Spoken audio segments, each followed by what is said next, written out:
Cet homme s'appelle Hugo. Hugo est une énigme vivante.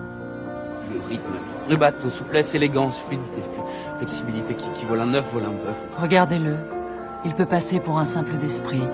En vérité, il est d'une intelligence remarquable. C'est même un génie dans son domaine, le piano. Il est né avec un handicap étrange et mystérieux, l'autisme. J'ai jamais embrassé une fille, docteur. Jamais. Vous trouvez ça normal? Il aime se décrire comme un martien au pays des neurotypiques. Les neurotypiques, c'est nous, les êtres humains qu'on dit normaux. Non, si je sais que vous écoutez, ça marchera pas, je pourrai pas jouer. Il vit dans une grande solitude. Un mur de verre le sépare de la communauté des hommes. En anglais, ça se dit bleeding hearts. Ça veut dire les cœurs qui saignent. C'est interdit de suivre les gens comme ça. Oui, pardon, je suis très maladroit, pardon. Qu'est-ce qui s'est passé, Hugo? Voici l'histoire d'Hugo. Avec des acteurs de différents âges, nous avons reconstitué le parcours chaotique d'un autiste depuis la naissance jusqu'à l'âge adulte. Hugo est un personnage inventé, mais tous les détails de sa vie sont vrais, inspirés par les personnes autistes que nous avons rencontrées. Tu veux ma photo? Je connais un journaliste qui m'avait expliqué que tant que je restais immobile sans parler, je passais pour normal. Quand je bougeais un petit peu, on pouvait avoir quelques doutes, et quand j'ouvrais la bouche, c'était fini. Comme Hugo, Joseph Chovanec était considéré comme un enfant retardé. Jusqu'à l'âge de 6 ans, il n'a pas dit un mot. 15 ans plus tard, il a fait Sciences Po, il est docteur en philosophie et il parle 7 langues. Valentin et Paul sont frères, ils sont tous deux autistes. Ils partagent un don étonnant pour la musique. L'aîné est un brillant violoniste et son petit frère un pianiste prodige. De nombreux parents se battent, jour après jour, pour sortir leurs enfants de la prison intérieure dans laquelle ils sont enfermés.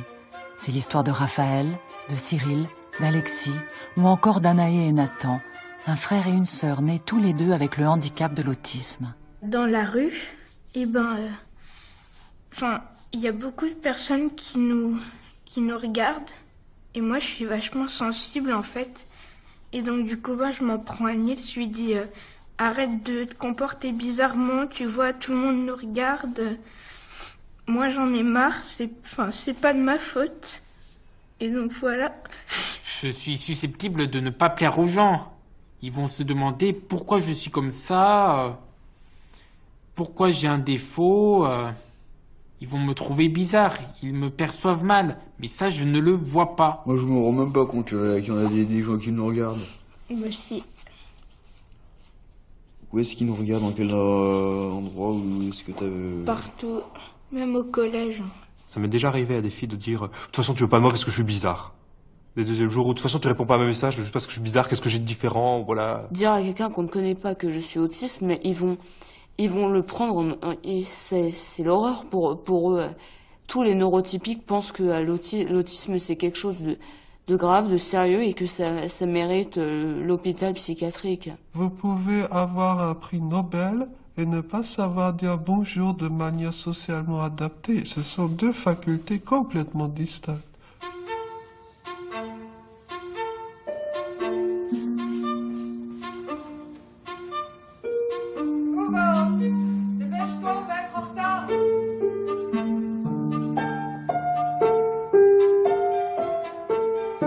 À 22 ans, Hugo est un pianiste exceptionnel, du niveau des plus grands.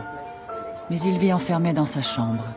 Seule sa professeure de piano, Madame Mint, et sa mère, Elisa, ont eu la chance de l'entendre jouer. Aujourd'hui, pour la première fois de sa vie, Hugo participe à un concours international de piano.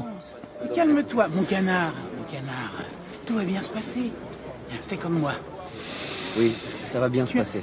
Oui, allez. Les doigts dans le nez. Voilà. Les doigts dans le nez. On croise les doigts dans le nez. Je suis navré, Madame Mine, vraiment navré, mais je suis pas totalement sûr que ça va être possible. Non. Pas sûr du tout, non, ça va pas être possible, n'est-ce pas? Le bateau, le rubato, tout le monde aime le rubato. J'adore le rubato. Souplesse, élégance, fluidité, flexibilité. Rubato. On dérobe une note sur la surface, le rythme. Rubato, souplesse, élégance, fluidité. toi les ciels te donnent. Tiens, petit poisson de viande vraiment. Tiens, et puis ça c'est des longueurs de ton fond plus que force. Ah, je suis toujours hyper anxieux et à l'heure actuelle, il serait absolument faux de dire que j'ai réussi à gommer mes angoisses. Alors j'ai une peur bleue et depuis toujours de l'échec.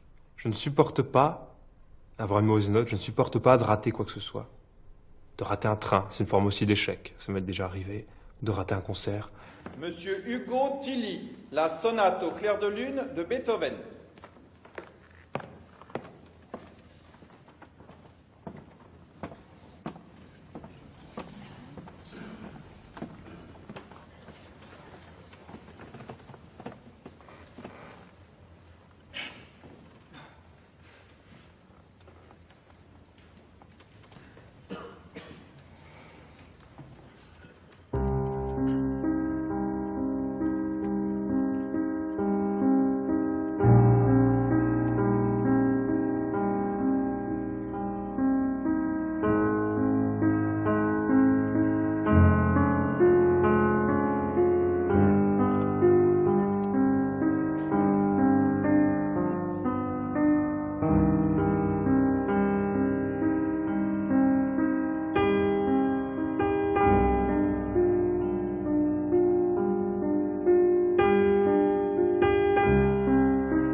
Quand je joue en public, je suis toujours sous contrôle, il faut rien que je rate. Et si je rate un truc, par exemple si je rate une note ou si un démanché au violon, on va dire si un déplacement de note n'est pas parfait, eh bien là ça va me miner pendant tout le reste du morceau et je ne vais plus penser qu'à ça.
Représentez-vous un petit lapin. C'est la fin des vacances au milieu de l'autoroute. Et ça circule, et ça circule, et ça circule. Et on est tétanisé. On regarde le monde autour de nous. On est incapable d'agir. Et puis il y a les phares de la voiture qui avancent. Chez lui, tout est démesuré. Et toujours dans... Il amplifie tout. En fait, s'il est angoissé, c'est vraiment l'extrême. Quand il est angoissé, c'est vraiment... L'extrême. Voilà. Les gammes en dièse mineur s'enchaînent de quinte juste en quinte juste. La mineur, si mineur, U dièse mineur, Fa dièse mineur, Ré dièse mineur, Sol dièse mineur, Fa dièse mineur. Est-ce que Hugo a cours avec Madame Mint à 17h30? Non, Madame, l'horaire a changé. Vérifiez le tableau d'affichage. Chaque nouvelle tonique est la dominante de la gamme précédente. Tout le monde vous le dira. C'est sur le tableau d'affichage. Qui va à la chasse perd sa place. Qui va à la chasse perd sa place. Qui va à la chasse perd sa place. Forcément, il perd sa place.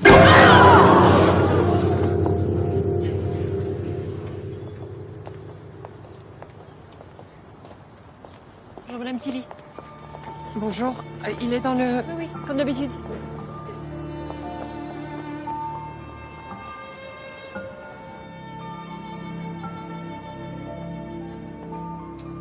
Bonjour Hugo.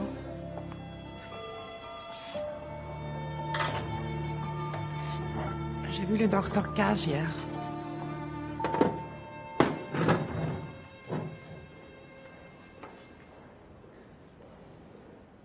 Je lui dis que tu étais une vraie pipelette d'habitude. Il a toujours pas entendu le son de ta voix. Tu exagères quand même.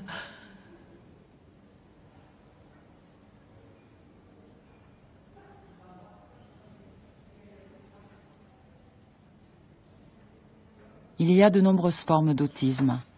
Environ un tiers des autistes souffrent d'un retard mental et une partie ne parlera jamais. Hugo, lui, est atteint du syndrome d'Asperger, qu'on appelle aussi autisme de haut niveau. Il y a 600 000 autistes aujourd'hui en France, dont 100 000 enfants.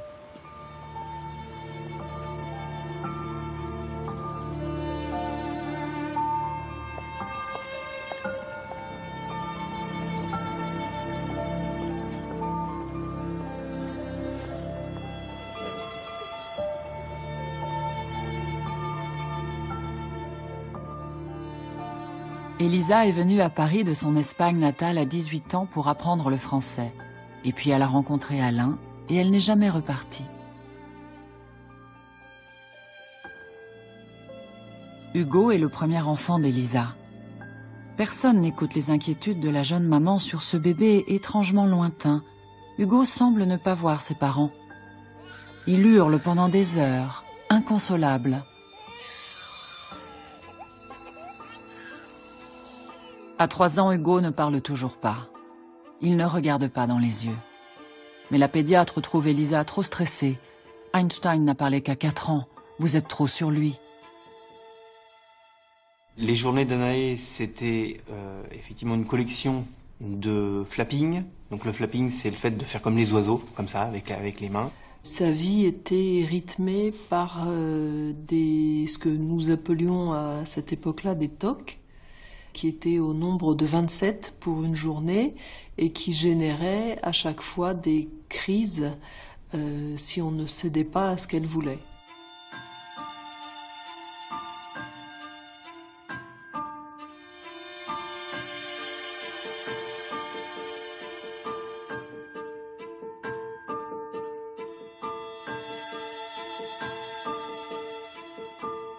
Jusqu'à il y a quelques années, j'avais l'habitude de faire comme ça avec mes mains. Bon, c'est un peu difficile à faire, mais je peux faire comme ça pendant des heures. Et quand la personne que j'ai en face de moi racontait quelque chose d'intéressant, j'accélérais le mouvement, quoi. Je ne me rendais pas compte que cela pouvait être gênant pour mon interlocuteur. Anaé, à cet âge-là, ne savait pas marcher, elle ne savait que courir. Donc elle courait toute la journée, donc elle ne savait pas aller simplement d'une pièce à une autre sans courir. Anaé ne s'intéressait qu'aux placards et aux tiroirs qui lui servaient à être ouverts, fermés ou vidés. Elle n'avait pas de jeu, elle ne communiquait pas avec nous, elle ne parlait pas. Il y a une stéréotypie de Nathan dont je me souviens qui est insupportable quand j'y repense, qui était de se coincer les doigts dans les portes. Il mettait volontairement ses doigts dans l'encadrement de la porte et avec l'autre main, il refermait la porte. Et il était capable de faire ça une quinzaine de fois dans la journée, peut-être 20 fois. Il avait les doigts tout bleus. On nous a expliqué plus tard une forme d'autostimulation en réponse au stimulus de la douleur. Il pouvait faire 200 ou 300 fois dans la journée le geste d'appuyer sur un interrupteur. Il se frappait la tête contre les barreaux de son lit. Il se frappait la tête par terre. C'était des coups de pied, des coups de poing, des griffures. Je me suis dit, jusqu'où ça va aller? Jusqu'où on va descendre? Et après, il y a eu la perte du regard. Au début, il me regardait dans les yeux, mais après, ça a disparu complètement.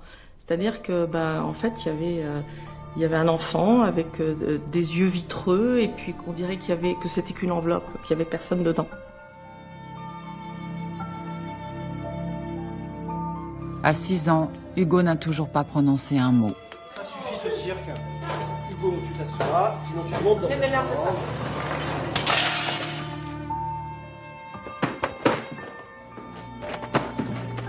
Hugo, on avait dit non.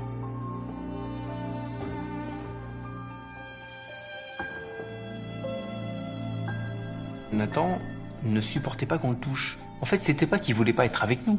C'était que on a compris, maintenant au fil du temps, que le contact physique lui posait un problème. Ça lui faisait mal. Quand c'est un bébé, on a envie de le prendre dans ses bras, de le couvrir de bisous. Et elle tendait les bras. Elle était comme ça et elle tendait les bras. Elle me repoussait pour pas être en contact charnel, en fait, avec moi. Il ne supporte pas qu'on le touche. Quand on devait prendre une douche, ne serait-ce que l'eau qui coulait sur lui, il disait que ça lui faisait mal. Le premier câlin qu'il m'a fait, c'était à l'âge de 3 ans.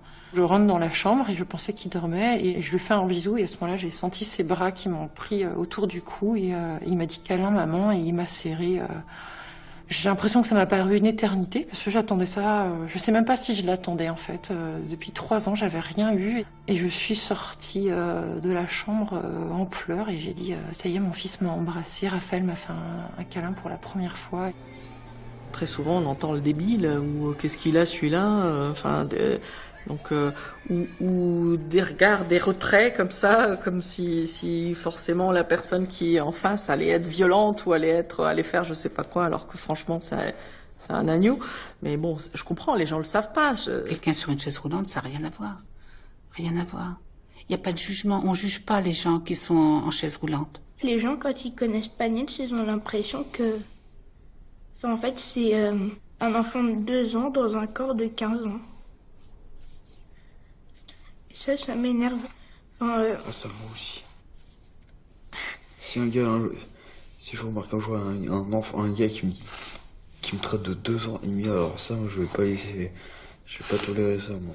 De toute façon, tu croiseras toujours des idiots. Ouais. Il arrive assez régulièrement que la caissière dans le supermarché se comporte de manière anormalement gentille avec moi. Et par exemple me disent « Tenez, j'ai mis tous vos articles dans le sachet, vous le prenez comme ça et vous pouvez rentrer chez vous. » Alors disent la même chose avec les pièces de monnaie qu'elle me rend. Ou alors certaines personnes qui commencent à parler beaucoup plus lentement quand ils ont affaire à moi. C'est très intéressant à observer. Je leur explique que bon, leur frère il est comme il est et que c'est les gens, s'ils le regardent, c'est pas grave, on s'en moque quoi. Il y a des actes commis par des gens normaux qui sont 100 fois plus graves que ce que je peux faire. Je sais pas, mais c'est comme s'ils étaient supérieurs à nous. Enfin, que eux, ils étaient parfaits et pas nous. On se dit, bon, c'est pas grave, ils vont regarder, ça passe. Non, ça fait souffrir. Comment expliquer les comportements si étranges d'Hugo? La piste privilégiée aujourd'hui par les scientifiques est celle de la génétique, comme pour la mucoviscidose ou l'hémophilie. Des chercheurs ont découvert plusieurs gènes différents impliqués dans l'autisme. Mais la génétique ne suffit pas à tout expliquer. Une des hypothèses poursuivies par les chercheurs est la rencontre entre une malformation génétique et un environnement. Et cette rencontre fatale a lieu pendant la grossesse, car le cerveau du fœtus est en contact avec toutes sortes de substances qui circulent dans le corps de sa mère. Les aliments et les médicaments pris par la maman, mais aussi les métaux, les produits chimiques ou les microbes avec lesquels elle a été en contact. En France, un enfant sur 150 naît autiste. Les Américains estiment que cette proportion est en réalité de 1 sur 100. Tu te tires, on divorce. C'est simple pour toi. Mais nous, on devient quoi? Arrête.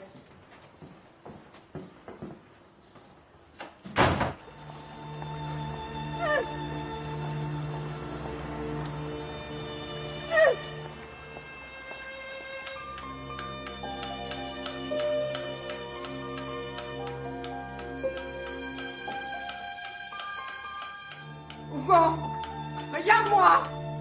J'ai fait une dépression, mais je m'en suis rendu compte longtemps après, une fois que je m'en suis un petit peu sortie, quoi. C'est vrai que c'est très difficile quand même à vivre comme situation, de ne pas pouvoir être en relation avec son enfant petit. On se sent vraiment jugée et déficiente, quoi, dans son rôle de maman. Vous êtes le 3e psychiatre qu'on voit et on n'a aucun diagnostic. Il voit une psychologue 2 fois par semaine Personne n'a prononcé le moindre diagnostic ni le mot autisme. Ça, je l'ai entendu pour la première fois dans un forum quand j'ai tapé « Mon fils crie toute la journée ». Il me disait aussi que Rodrigue parlerait jamais, parce que, et ça je me le suis pris en pleine figure, parce que je lui donnais pas envie de parler. Anaë est une petite fille qui a été conçue par fécondation in vitro. C'était une petite fille qu'on avait trop désirée et qu'on en avait fait l'enfant roi. Et donc c'était pour ça qu'elle ne nous obéissait pas et qu'elle ne cherchait pas à communiquer avec nous. Oui, mais madame, ces problèmes sont liés à votre histoire. Vous avez été déracinée de votre pays, c'est normal. Remettez-vous, voilà. Il n'y a rien d'autre. Il sort son zizi en pleine séance, donc je lui dis, comme je lui ai dit d'habitude, écoute, tu ranges ton zizi dans la couche. C'est ni lieu ni moment. Le soignant m'a sauté sur cette occasion pour me dire attendez, c'est très intéressant ce qui est en train de se passer. Vous en êtes où avec la masturbation? Qu'est-ce que vous en pensez chez l'enfant? Est-ce que ça vous gêne? Pas un moment. Elle a émis un diagnostic. C'était nous, les parents indignes. On n'était pas normaux, quoi. Il y avait quelque chose qui faisait que Raphaël avait dévié de son parcours à cause de nous. C'était un enfant qui avait besoin qu'on lui serre la vis. C'était une question de limite qu'on ne lui donnait pas. Voilà. Donc on a été vraiment montré du doigt d'une manière très violente. Et nous, on l'a ressenti vraiment comme une maltraitance. Ça fait 10 ans et je ne suis pas encore remise de ça. Et en plus, je sais que ce pédopsychiatre, elle est encore en activité et qu'elle continue sur cette lancée. Donc ça me met encore aujourd'hui très en colère. Je pense qu'il a un retard mental sévère. Le langage, il ne faut pas que vous ayez trop d'espoir. À mon avis, il va rester non-verbal. Parfois, quand on arrive chez un psychiatre et qu'on lui évoque le syndrome d'Asperger, il répond « mais c'est un truc américain » ou des remarques de ce type qui quand même donnent à réfléchir ou à pleurer comme on veut. Et c'est assez inquiétant. Et quand on compare cette situation avec celle qui prévaut dans d'autres pays où tout le monde connaît le syndrome d'Asperger, en Angleterre, en Nouvelle-Zélande, où vous arrivez chez votre boucher, votre boulanger, et vous dites « je suis Aspi », tout le monde sait de quoi il s'agit. Jusqu'aux années 40, les enfants autistes sont considérés comme des débiles profonds. Ils sont laissés à l'abandon dans les hôpitaux psychiatriques et souvent maltraités. En 1943, le psychiatre américain Leo Kanner rencontre dans son service ces enfants étranges, comme coupés du monde. Il fait une découverte extraordinaire. Ces enfants sont en réalité intelligents. Certains ont un vocabulaire étonnant, d'autres sont surdoués en calcul mental. Tous ont une incroyable mémoire. Fasciné, il les baptise autistes et décrit leurs activités et leurs gestes très répétitifs. Il écrit « Ces enfants ont un désir anxieux et obsessionnel d'assurer l'immuabilité des choses ». La conclusion de Leo Kanner est très audacieuse. Ces enfants, affirme-t-il, sont venus au monde avec une incapacité biologique innée à développer des contacts affectifs. Ainsi, dès le début, l'idée d'une origine biologique de l'autisme était bien présente. Un an plus tard, en 1944, un psychiatre autrichien, Hans Asperger, va lui aussi se passionner pour ces petits génies enfermés en eux-mêmes. Il démontre qu'ils sont supérieurement intelligents et fait tout pour rééduquer ces enfants qu'on appellera désormais autistes Asperger. 20 ans plus tard, un homme va émouvoir le monde entier avec le drame de l'autisme. C'est un psychiatre américain, Bruno Bettelheim. Lorsqu'il publie en 1967 « La forteresse vide » sur l'autisme infantile, il ne sait pas encore que ce livre va être lu partout dans le monde, en particulier en France. Le psychiatre aime exposer ses théories à ses petits patients. Il leur explique que les enfants autistes se conduisent comme les prisonniers des camps de concentration. Il va jusqu'à comparer leur mère aux tortionnaires nazis. C'est son propre traumatisme qu'il raconte, car Bruno Bettelheim est un rescapé des camps de la mort. Il affirme « Comme les déportés, les enfants autistes ont été soumis à la cruauté de mères froides et sans amour, les mères réfrigérateurs. Ils n'ont pas eu d'autre solution que de se retirer de la réalité, de s'enfermer en eux-mêmes. Mais Bruno Bettelheim n'est pas qu'un théoricien. Il lance un défi, guérir ses enfants en les séparant de leurs parents. Il prend la direction de l'école orthogénique de Chicago. Pendant des années, il va accueillir des générations d'enfants autistes sans jamais parvenir à les guérir de cette maladie étrange. Un échec qu'il ne reconnaîtra jamais. Pourtant, en 1985, quelques années avant sa mort, il est témoin d'une véritable bombe qui s'abat sur la communauté psychiatrique mondiale. 2 chercheurs américains, les docteurs Margaret Bowman et Thomas Kemper, autopsient le cerveau d'un jeune homme autiste mort à 29 ans. Pour la première fois, leur étude montre des anomalies indiscutables par rapport à un cerveau normal. Encore plus intéressant, il prouve que certaines anomalies n'ont pu apparaître qu'avant la naissance. On est autiste, on ne le devient pas. Le travail de Bowman et Kemper n'est que le début de nombreuses découvertes prouvant l'origine biologique de l'autisme.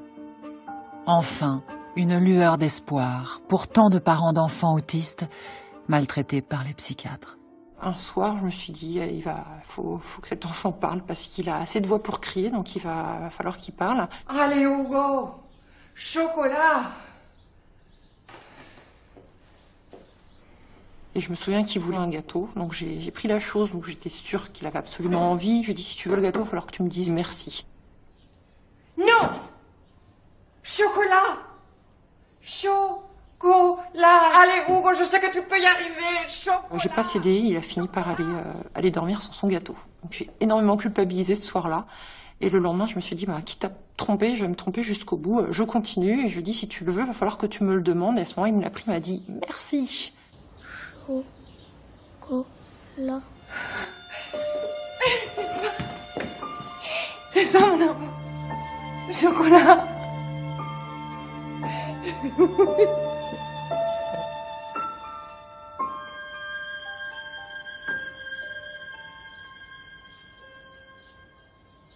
Pourquoi Hugo évolue-t-il différemment des autres enfants? Parce que le développement de son cerveau ne suit pas le même chemin. Mais un cerveau, c'est quoi exactement?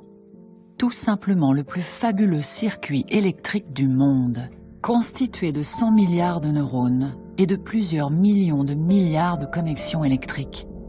Grâce à l'imagerie médicale, on peut voir la trace d'une pensée ou d'un sentiment. Ce n'est pas un souffle immatériel, c'est un signal électrique dans le cerveau.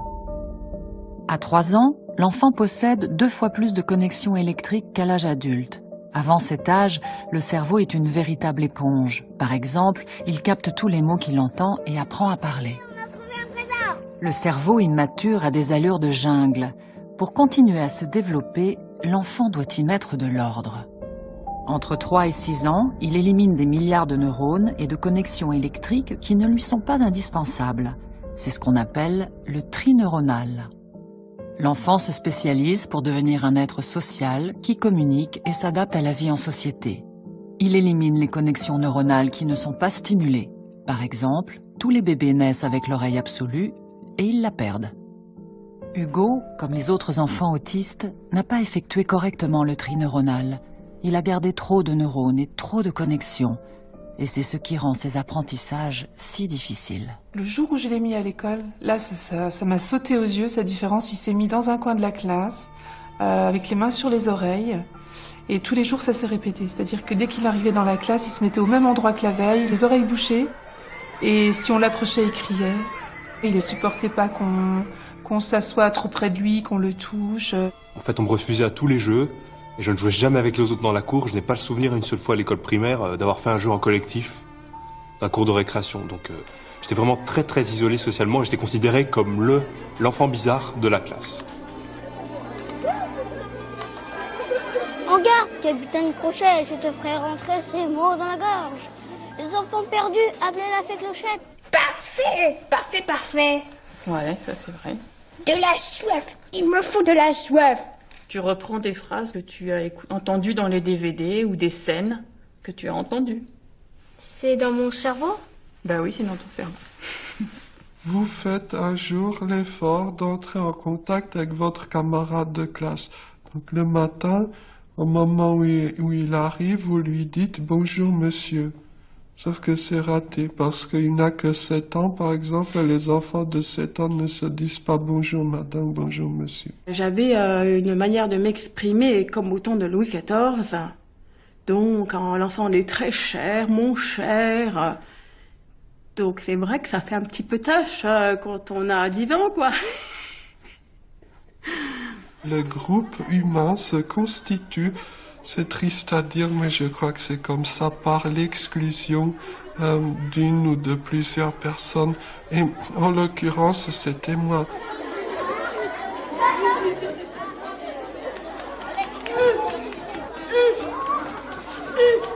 Et il devait me prendre quelque part plus pour un animal que pour un être humain.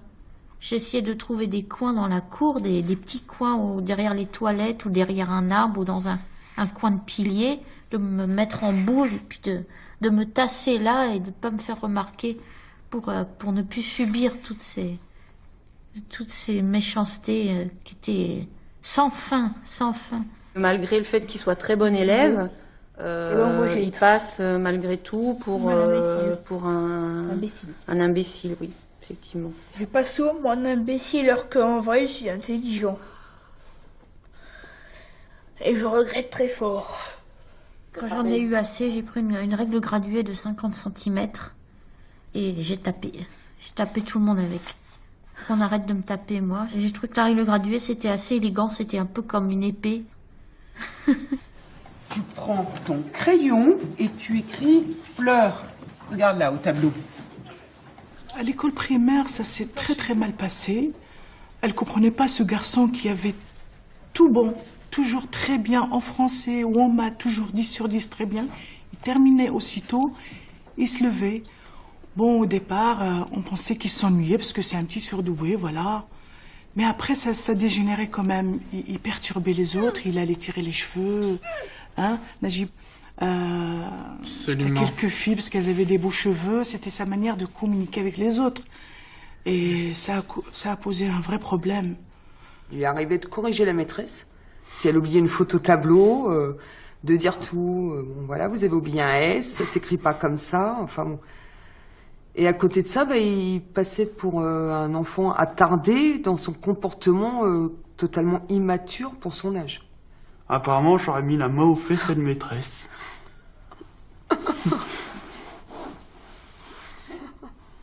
À la fin de mon année de grande section, tout le monde, à commencer par ma maîtresse, voulait que je redouble parce que je n'avais pas du tout les compétences requises pour passer en CP. Et le problème, c'est que quand j'y réfléchis, c'est que si on avait attendu que j'acquière les compétences pour passer au CP, je serais peut-être encore en grande section, ce qui serait un peu embêtant. L'éducation nationale nous a dit qu'il fallait faire passer un test de QI et qu'en fonction de ça, on verrait. Le QI étant normal, très au-dessus de la normale, donc il est passé en CP. Il y aurait eu besoin à ce moment-là d'un AVS, des choses qui n'existaient pas à ce moment-là, faire plutôt à son rythme et quelqu'un qui l'aide. Donc il y a eu une commission en fin de CP et le résultat de la commission a été de dire qu'il devait quitter l'école et c'était du coup la médecine qui allait s'occuper de lui.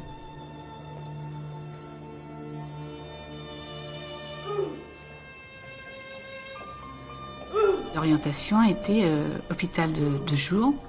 Alors on nous a dit hôpital de jour. C'est ce qu'on disait à ce moment-là aux parents. Je pense qu'on le dit encore maintenant.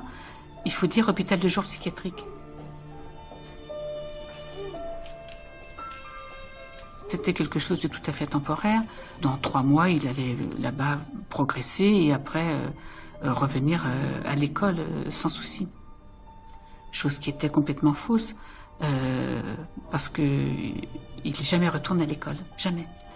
Bonjour Hugo. Elle est belle ta voiture. Tu viens avec moi? Vous venez la récupérer à 17h?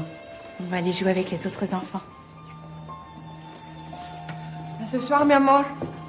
Je viens te chercher ce soir.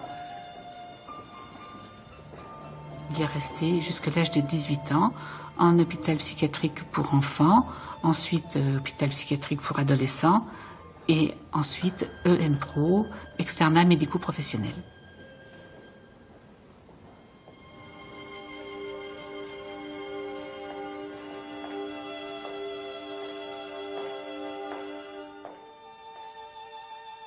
C'était très très difficile le premier jour parce que on réalise pas forcément ce qu'a son enfant, mais le fait de rentrer dans l'hôpital de jour et voir d'autres enfants atteints du même handicap qu'Alexis, on se dit mon enfant, et c'est pas vrai, il est pas comme ça. Najib a passé 7 ans à l'hôpital de jour, mais vraiment... 8 ans à peu près. À 4 ans, il est allé à 4 ans.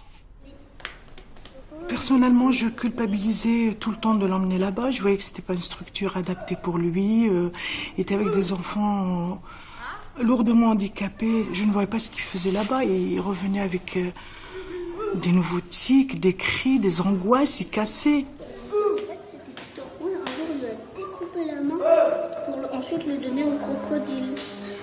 Il est fort, Peter Pan. Il y avait un garçon qui s'amusait à taper contre la poitrine avec son poing. Il y a un certain garçon qui employait des mots vulgaires.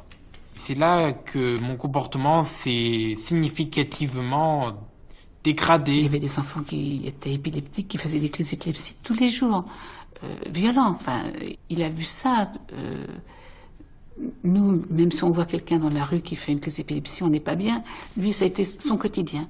D'environ l'âge de 4 ans jusqu'à l'âge de 8 ans, donc j'étais donc à l'hôpital psychiatrique. J'étais une petite fille douée, plutôt intelligente, et je me demandais ce que je faisais dans ce milieu. Parce que j'avais pas l'impression d'être malade ou quoi que ce soit. Et pourtant, pendant 4 ans, je ne suis pas allé à l'école. C'est comme si on m'avait enlevé une partie de mon enfance. Ils attendent en fait que l'enfant propose. Si l'enfant avait décidé de jouer, je sais pas, à la voiture par exemple, bah, il va jouer à la voiture. Donc en fait, c'était plus une récréation qu'une thérapie pour moi. On n'allait pas l'embêter avec du scolaire. Il fallait déjà qu'il s'adapte à être dans ce nouveau milieu qui était bruyant, effrayant pour lui. Libert qui avait un QI au-dessus de la moyenne, on ne s'est pas occupé de lui au point de vue éducation. On allait régulièrement voir le psychiatre responsable. On nous a dit mais non, c'est sûr qu'il n'a pas progressé, soyez contents, il n'a pas régressé. Et c'est là qu'on a compris qu'il allait certainement y rester très longtemps. Un jour, une psychiatre est venue à l'hôpital de jour et elle a dit « Je ne comprends pas ce que votre enfant fait encore ici. Je le vois résoudre au tableau des problèmes de mathématiques de 3e. Il avait 11 ans. » Je suis quand même un peu fière de moi parce que j'ai pris le taureau par les cornes et avec ma petite timidité et tout, j'ai essayé de taper aux portes, de me renseigner, de lire. Lâche-moi! Aïe, lâche-moi! Non, c'est fini tout ça. On est en retard, tu viens, c'est tout. Il a réussi son brevet, il a aussi son baccalauréat haut la main avec 20 en maths. Je suis engagé dans des études d'expertise comptable. Si tout va bien, je pourrais peut-être continuer jusqu'au niveau master. On est fiers, on lui dit. On lui dit tout le temps. Oui, c'est vrai. Il se bat aussi, il se bat. Quand je suis rentrée à la maison, j'ai tapé sur Internet Asperger. Et là, j'ai vu autiste. J'ai dit, mais c'est pas possible. Personne n'a vu ça auparavant. Il a 25 ans, il est suivi depuis l'âge de 2 ans. J'ai eu une grande colère. Qu'on n'ait pas pu l'aider plus tôt. Oui, je suis encore en colère. Oui. Oui, il y a de quoi. Parce que si Libert avait été diagnostiqué très tôt, il aurait été scolarisé. Il aurait une autre vie. Il n'aurait pas passé sa vie en hôpital psychiatrique. La France est un cas particulier où l'école psychanalytique occupe une place dominante dans la psychiatrie. Pour la plupart des psychiatres français, héritiers de Freud, l'autisme est une maladie psychologique liée à un traumatisme d'enfance. Dans les années 70, le psychologue Fernand Deligny est sincèrement convaincu de pouvoir guérir l'autisme. Il emmène les enfants autistes vivre une vie sans contrainte et proche de la nature dans les Cévennes. séparé de ses parents toxiques, l'enfant doit prendre lui-même la décision de s'ouvrir au monde. Hélas, pour tous les enfants que vous voyez sur ces images, la vie au grand air n'apportera aucun résultat. La plupart d'entre eux ne parviendront jamais à parler. Leur intelligence restera un diamant caché. Privés de langage, ils seront condamnés à la colère et à l'agressivité pour se faire comprendre, et aux neuroleptiques pour se calmer. Une fois adultes, ils seront enfermés à vie dans des hôpitaux psychiatriques où ils se trouvent encore aujourd'hui. À la même époque, aux États-Unis, les parents d'enfants autistes, aidés de quelques psychiatres en avance sur leur temps, prennent le pouvoir pour tenter de soigner leurs enfants. Dans les années 60, le psychologue Eric Schopler est choqué par le mépris avec lequel Bruno Bettelheim traite les parents d'enfants autistes. Véritable visionnaire, il est convaincu que la clé de l'énigme de l'autisme est biologique et que les parents ne sont que des boucs émissaires. En 1966, à l'université de Chapel Hill, en Caroline du Nord, l'équipe d'Eric Schopler développe un programme de rééducation comportementaliste qui allait devenir mondialement connu, le programme Teach.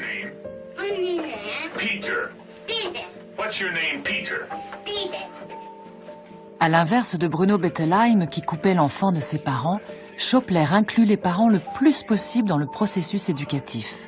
C'est un véritable tournant, un espoir considérable. Peu à peu, des enfants autistes sortent du silence.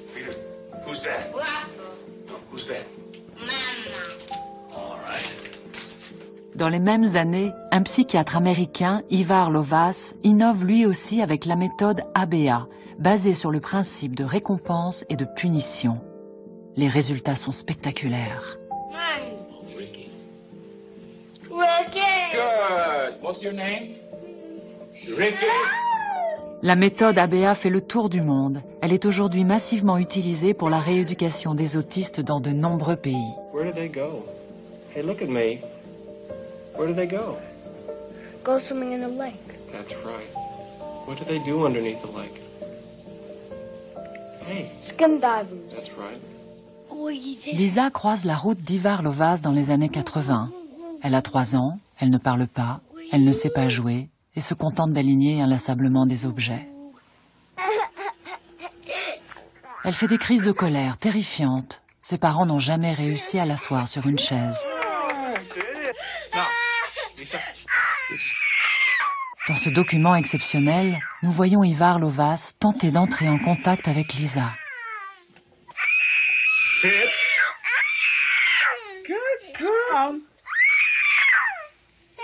Après des heures et des jours de travail, il va réussir à la faire s'asseoir.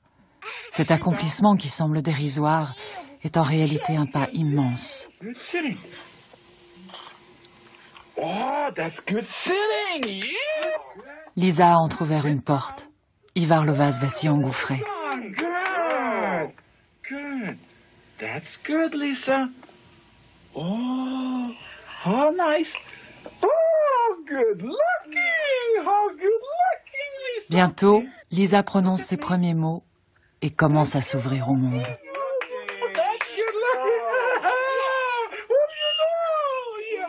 Dans notre malheur, on a eu une chance extraordinaire, c'est de rencontrer l'une des plus grandes spécialistes de l'ABA en France, alors que nos enfants étaient très jeunes.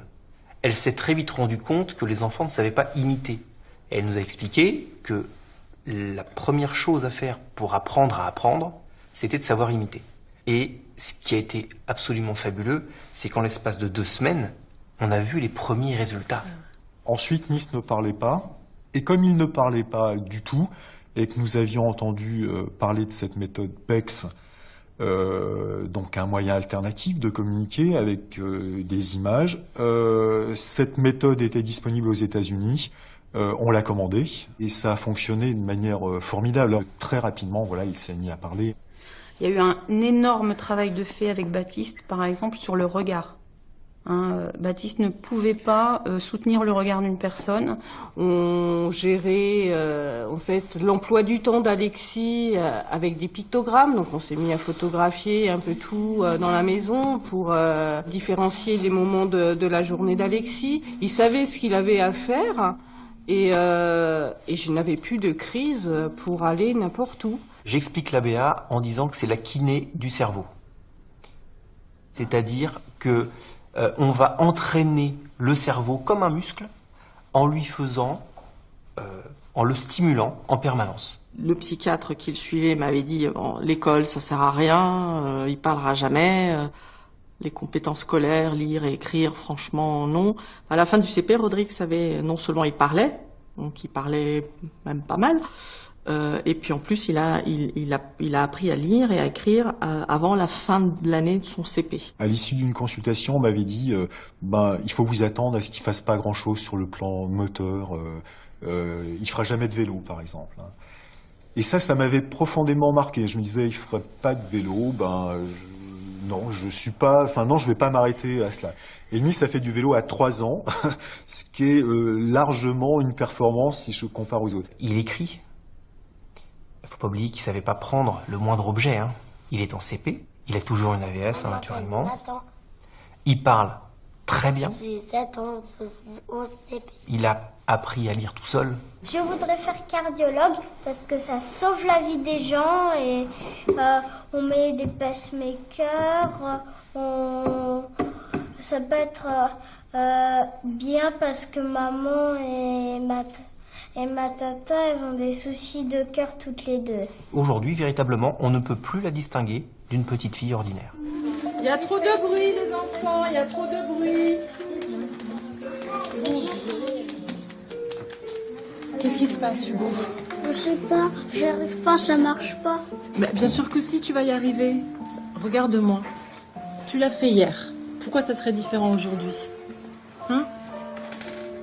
Bon, les enfants, vous allez terminer la première ou la deuxième pour ceux qui sont déjà en avance. Après, on fait la troisième qui est au tableau, d'accord? Maintenant, je veux plus rien entendre. On travaille dans le silence. Exactement. Bon, Hugo, regarde. Prends ton crayon, on va la faire ensemble.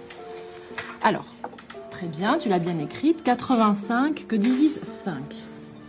En 8, combien de fois 5? Contre l'avis des médecins, Elisa retire Hugo de l'hôpital psychiatrique et se bat avec l'éducation nationale pendant des mois pour lui faire réintégrer l'école. Et maintenant, regarde. L'institutrice, qui a accepté de prendre Hugo dans sa classe et de l'aider, fait sans le savoir de la kiné du cerveau. C'est la retenue. Comment Hugo réussit-il à rattraper son retard scolaire? Grâce à une propriété extraordinaire qu'on appelle la plasticité cérébrale. Nous modifions en permanence nos réseaux de neurones en fonction de ce que nous vivons et de ce que nous apprenons. Il faut imaginer le cerveau comme un réseau routier qui peut se faire et se défaire à volonté. Apprendre à jouer du piano entraîne une modification de l'architecture de notre cerveau. Les pianistes créent des connexions entre les neurones qui n'existaient pas avant et qu'on ne trouve pas chez les non-musiciens.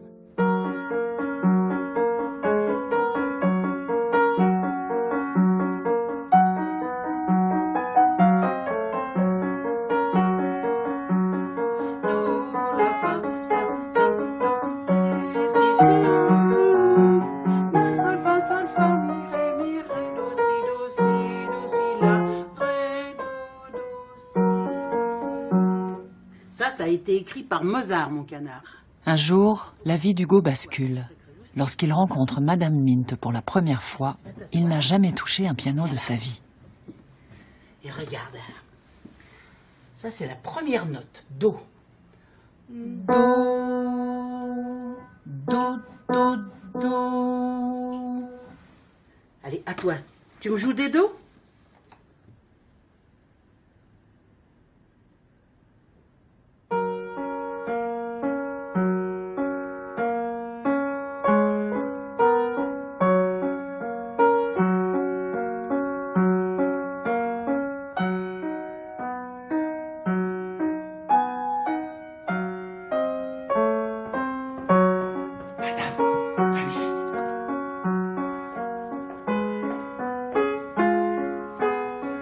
par cœur, c'est incroyable.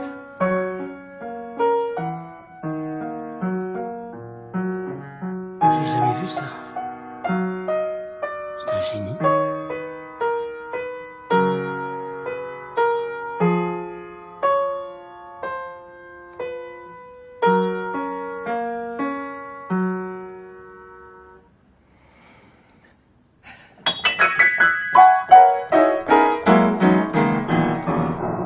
Je joue du piano depuis l'âge de 4 ans. Je suis en 5e année de solfège au conservatoire de Nancy. Quand j'entends une musique, je la reproduis au piano. Des fois, pas tout le temps. Il s'installe au piano, il pose les mains et le morceau il vient comme ça tout de suite. Avec les accords à la main gauche, directement, et la mélodie à la main droite, exactement dans la même tonalité. Pour lui, c'est comme un langage inné, c'est presque naturel. J'ai commencé la musique quand j'étais tout petit, à 4 ans. Donc j'ai commencé le violon. La prof que j'avais là-bas a trouvé que je progressais bien, parce que j'ai eu l'oreille absolue depuis toujours. Au bout de 4 ans, de 4 années de pratique instrumentale avec ce professeur, il m'a dit, moi, là, il a dépassé le niveau technique que je peux lui enseigner. Je peux plus rien faire. Il n'y avait pas 36 solutions, il a fallu déménager. La prof de piano, elle a tout de suite été très étonnée parce qu'elle a pensé, qu'elle nous a dit, il a certainement l'oreille absolue. Elle a souvent les larmes aux yeux parce qu'il a entendu le morceau une semaine avant et il l'a pas joué entre-temps et il le rejoue parfaitement. Oui, je pense qu'aujourd'hui, dans le milieu de la musique, il y a beaucoup de personnes Asperger qui ne sont pas diagnostiquées. De nombreux génies étaient des autistes de haut niveau et ont eu un parcours comparable à celui d'Hugo. Aujourd'hui encore, une centaine de personnes dans le monde sont dotées de capacités quasi surnaturelles. Plus de la moitié de ces génies sont autistes. Daniel Tammet, un Asperger anglais, est capable de réciter 22 514 chiffres après la virgule du nombre pi sans erreur. Il utilise ce qu'on appelle la synesthésie. Il voit des nombres avec des formes colorées et se promène dans un paysage de chiffres en couleurs. Le spectre autistique est lié à un excès de connexion dans le cerveau. Ce que dit Daniel Tammet d'ailleurs, on a souvent, et moi en tout cas j'ai une manière de penser extrêmement associative, qui fonctionne par des liens, des enchâssements d'images, où du coup c'est pas du tout une pensée qui va s'agencer logiquement ou selon une logique standard. Ça va être une pensée qui va se faire par un réseau de 1000 façons à la fois.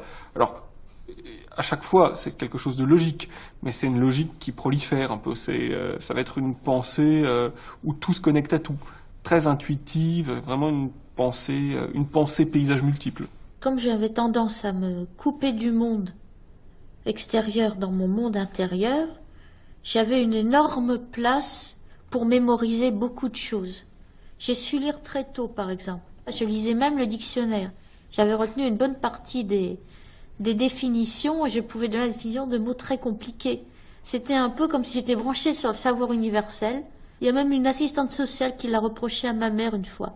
Elle a dit, votre fille est trop culturée, vous la forcez à ingurgiter des informations, vous allez lui faire mal. On en rit encore. Cette même maîtresse qui avait dit à ma mère qu'il fallait me mettre en institution parce que je savais écrire Égypte et Mozart sans aucune faute, à l'âge de 3 ans à peu près, et compter, ainsi que compter de 1 à 150 à l'endroit et à l'envers. Il apprenait en fait d'autres langues, le chinois, des choses comme ça. Il avait tout inscrit dans un petit carnet qu'il avait, il était très content. Alors ça passait du chinois, du suédois, du russe, enfin on avait eu droit à cette époque-là à beaucoup de choses.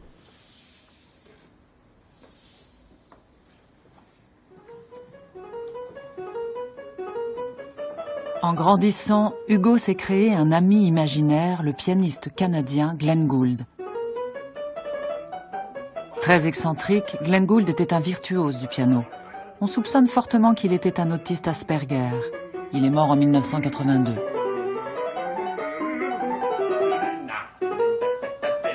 Hugo vénère le talent de Glenn Gould et il entretient de grandes conversations avec lui.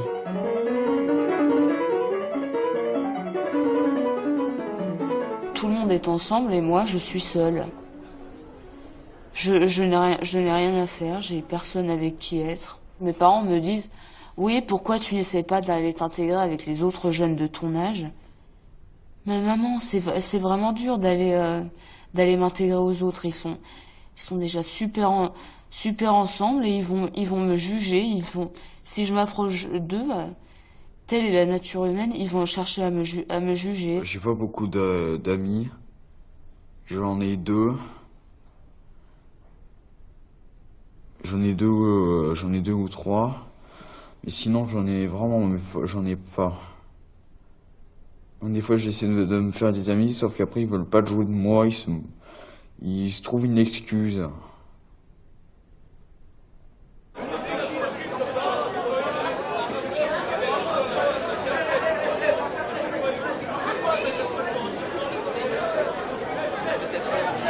Bah oui, bah, je trouve ça normal. C'est pas normal. On tourne ici de marcher, ça c'est pas normal. Ah si, c'est normal. Non, ça va lui faire encore plus de mal. Tu veux ma photo? Casse-toi, Gogol, tu sers à rien.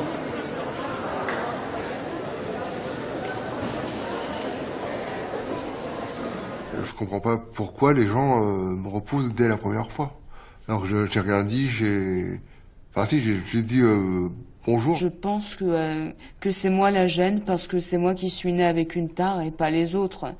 Donc c'est comme si c'était de ma faute. Bah Nils a du mal à se faire des amis parce que, en fait, à notre âge, pour être accepté, il faut être, insolent.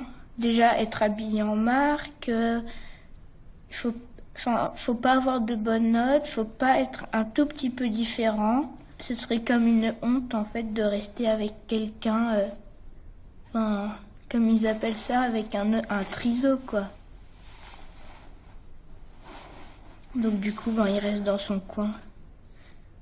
Dans la maternelle, on va dire jusqu'à une trentaine d'années, je me suis battu pour chercher à ressembler aux autres. Et finalement, j'ai compris qu'en fait, je me battais quand même contre des moulins et qu'il y a certaines choses, je ne pourrais pas les modifier. À l'adolescence, les phrases se raccourcissent, on met de plus en plus d'importance sur la tonalité, la mélodie du langage, les réponses deviennent de plus en plus des oui, etc.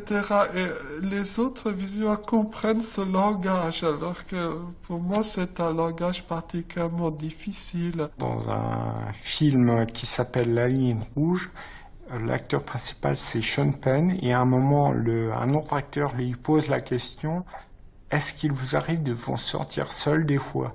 Et lui il répond « Seulement avec les gens ». Et voilà, pour moi c'est pareil.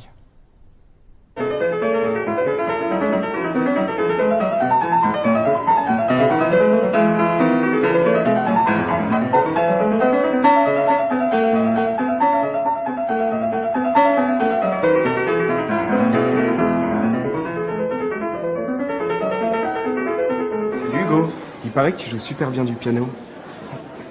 Je te trouve trop mignon. Les élèves, à cet âge-là, ont une imagination incroyable pour inventer des tortures, même des passages à l'acte, des tortures physiques et des humiliations physiques insupportables, des choses dont on n'a pas envie de se rappeler tellement c'est cruel et pervers même, parce qu'à cet âge-là, il y a l'émergence de la sexualité. Les méchancetés devenaient plus intimes, plus blessantes, plus brisantes, plus destructrices. J'ai subi toutes sortes de moqueries et d'insultes, de tout genre et pratiquement tout le temps. C'était en permanence, c'était dans mon quotidien et c'était presque normal. Au fil du temps, je m'y habituais. Et plus j'ai grandi, plus ça m'a fait mal parce que j'ai pris conscience de pourquoi on m'insultait et pourquoi on me considérait différent des autres. Ça fait mal au cœur quand lui nous raconte que, on le traite comme un animal, des fois... on le pousse, on le tape. Menace de cassage de gueule. Nom tagué sur le mur avec le mot pute écrit derrière. Un acharnement que je n'ai pas compris parce que je chercher à faire de mal à personne, juste à vivre ma petite vie dans mon coin avec mes bouquins, mes crayons. Je me suis fait souvent, régulièrement tabasser, j'allais dire quasi systématiquement maternelle primaire, moins fréquemment au collège, mais au collège les tabassages sont moins fréquents mais plus conséquents. Quand je sortais dans le village, il y avait des adolescents, mais aussi des adultes qui me regardaient, qui ne voulaient pas me voir en short. Alors ces gens m'humiliaient parce qu'ils pensaient que non seulement j'étais étrangère, que je n'étais pas du village, mais aussi parce que j'avais un handicap pour eux. D'ailleurs, je me suis déjà fait traiter d'handicapé. Parce que je marchais bizarrement. C'est comme si il y avait un monstre qui savait pas se défendre. Que je juge ces gens-là comme des gens bornés, des gens méchants, qui m'ont fait traverser une période très, très difficile et très sombre. Pourquoi Hugo a-t-il tant de mal à trouver sa place parmi les adolescents de son âge? Peut-on expliquer scientifiquement ses maladresses, sa timidité pathologique, son étrangeté?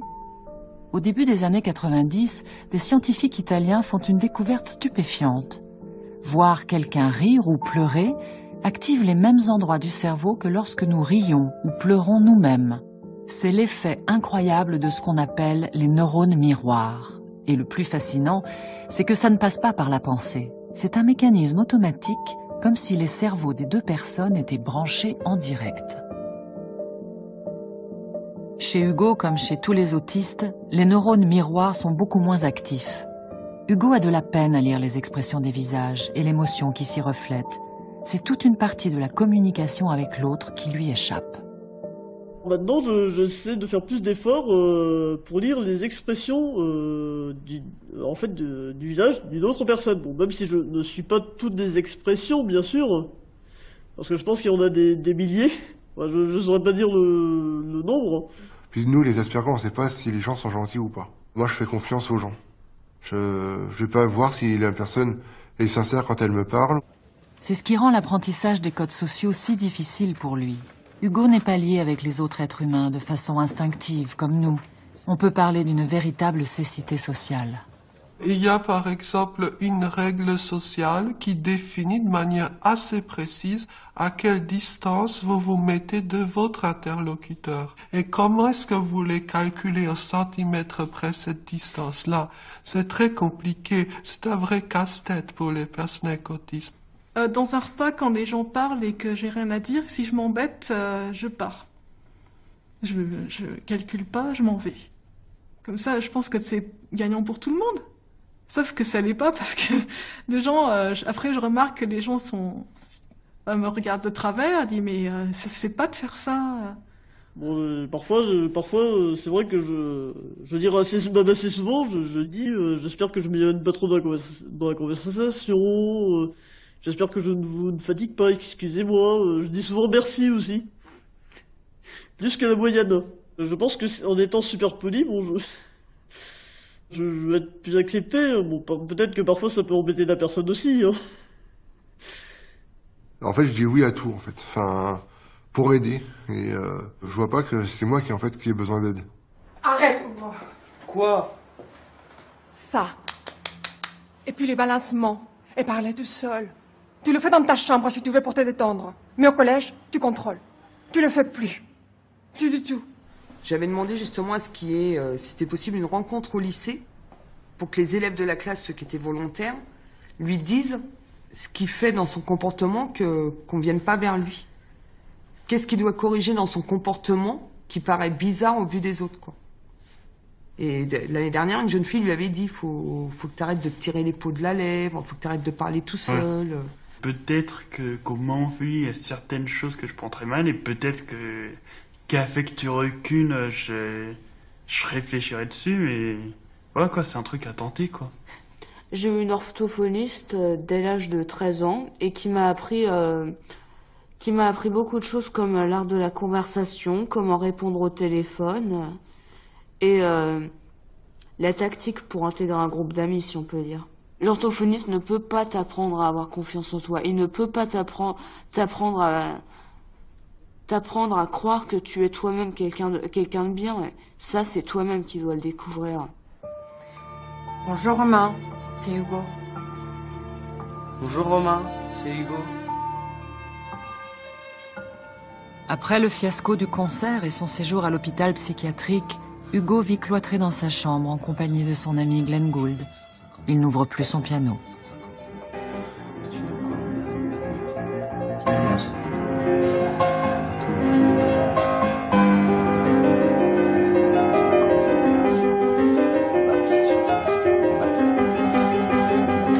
Non, pas d'oreille. Non, madame, cet enfant n'a pas d'oreille. Aucune oreille, c'est une absolue...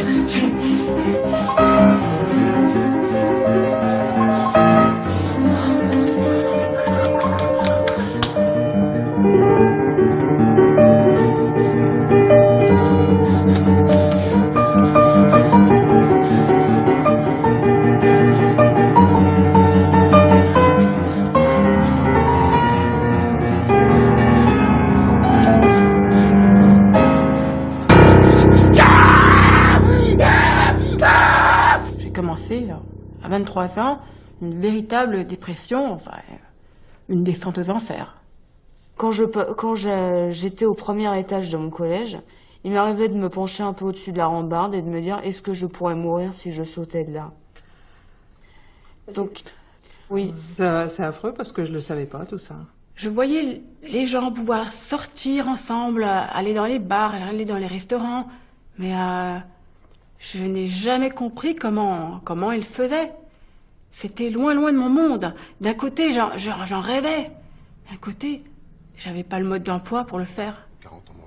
Alors qu'Hugo est en train de sombrer, un homme va lui sauver la vie. Le docteur François Germain est un psychiatre passionné par les neurosciences et un spécialiste des autistes Asperger. Donc, toi, ta passion, c'est le piano? Mais tu veux pas faire de la musique ton métier, c'est ça? Ben, je sais pas, le piano, ça m'obsède beaucoup trop, vous voyez. Je peux passer des heures sur le même morceau, j'oublie tout, j'oublie de manger, j'oublie ma mère. Je peux plus vivre comme ça, vous voyez. Vous savez que j'ai 22 ans et que j'ai jamais... que j'ai jamais embrassé une fille. Jamais. Vous trouvez ça normal? Excuse-moi, maman. Ma mère n'aime pas que je parle de ça, ça la rend triste. Parce qu'elle pense qu'aucune fille voudra jamais de moi. J'ai jamais dit ça, moi. Laissez-le parler, madame. Pourquoi j'aurais pas le droit d'être amoureux, docteur? Et non seulement tu as le droit, mais c'est une nécessité. On a besoin d'être amoureux. Pour se construire, pour avancer. Ah oui, j'aimerais beaucoup ça. Et puis je veux trouver un travail aussi. J'ai peur de devenir clochard, SDF, dans la rue. Je suis intelligent, je peux travailler, être utile. Bien sûr. Bah, si tu veux, on va réfléchir ensemble à une stratégie pour trouver un travail, non? En seconde, je me suis posé un tas de questions. Je ne m'étais jamais posé auparavant.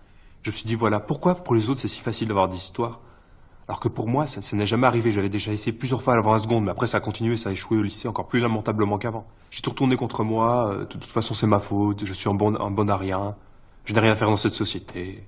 Voilà, ça allait jusqu'à des idées noires, bon je vais pas détailler, mais en tout cas c'était très très difficile. Puis à côté de ça c'était la question que je me posais, mais à côté je tentais toujours ma chance, parce que ma seule obsession, en première surtout, c'était de faire comme les autres, c'est-à-dire d'avoir une histoire, quelle qu'elle soit. Et là ça a échoué lamentablement sur absolument toutes les tentatives que j'ai faites. En première, il n'y en a pas une qui s'est bien soldée. Mais pas une. En plus, j'en ai fait pas mal. Je n'ose pas vous le dire le nombre, mais c'est assez hallucinant. 50. 50 filles que j'ai essayé d'approcher, voilà. Et ça n'a jamais abouti à quoi que ce soit.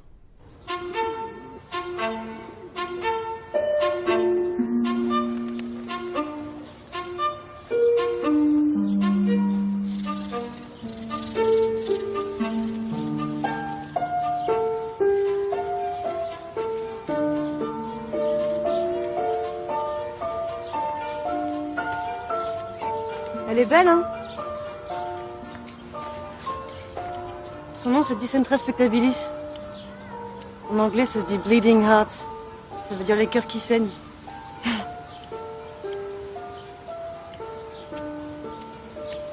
C'est moi qui les ai plantés.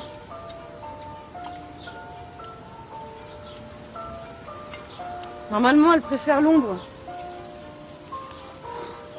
Mais là, il y a un peu trop de soleil. C'est mon chef qui a voulu que je les mette là. Moi, je pense que c'est pas une bonne idée.